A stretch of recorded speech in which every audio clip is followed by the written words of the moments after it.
10 ஆண்டு பாஜக ஆட்சியில் நீலகிரி விவசாயிகளுக்கு எதையும் செய்யாமல் மீண்டும் ஆட்சிக்கு வந்தவுடன் தேயிலை விலை நிர்ணயம் செய்யப்படும் என மத்திய இணையமைச்சர் எல் முருகன் கூறுவது ஏமாற்று வேலை என அமைச்சர் ராமச்சந்திரன் விமர்சித்துள்ளார்.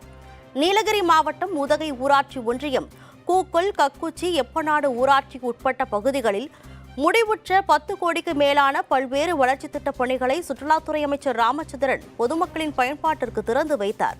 பின்னர் செய்தியாளர்களிடம் பேசிய அமைச்சர், 10 ஆண்டு பாஜக ஆட்சியில் நீலகிரியில் உள்ள பசும் தேயிலைக்கு விலை நிர்ணயம் செய்யாமல் மீண்டும் ஆட்சிக்கு வந்தால் தேயிலைக்கு உரிய விலை வழங்கப்படும் என மத்திய இணையமைச்சர் எல் முருகன் பொய் பிரச்சாரம் செய்து வருவதாக குற்றம் சாட்டினார். தேயிலைக்கு விலை நிர்ணயம் செய்யப்படும் என்று கூறுவது ஏமாற்று வேலை எனவும் இதனை நீலகிரி மாவட்ட விவசாயிகள் நம்ப மாட்டார்கள் எனவும் அமைச்சர் ராமச்சந்திரன் தெரிவித்துள்ளார். ஒரு அமைச்சர் இங்கே வந்துட்டு நான் அடுத்த தடவை எலெக்ஷன் போட்டு நான் வந்தால் நான் உங்களுக்கு செஞ்சு தரேன்னு சொல்லிட்டு எல் முருகன் என்ற அமைச்சர் நம்மளது அமைச்சர் அவர்கள் சொல்லிட்டு இருக்காங்க. அவர் அப்படி சொல்கிறதானா இப்போ கூட அவங்க ஆட்சி தான் இருக்குது. ஏற்கனவே அவர் தான் 10 வருஷமாக இருந்தார். ஜனங்கள் செய்து கொடுத்துட்டு கூட நீங்கள் வந்து கேட்டிருந்தா ஜனங்கள் முழு நம்பிக்கையோடு அவங்க கண்டிப்பாக வாக்களிச்சிருப்பார்கள்.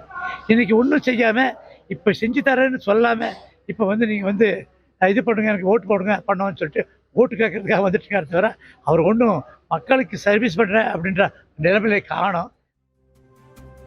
விளம்பர இடைவேளைக்கு பிறகு செய்திகள் தொடரும். இணைந்திருங்கள் வேந்தர் செய்திகளோடு.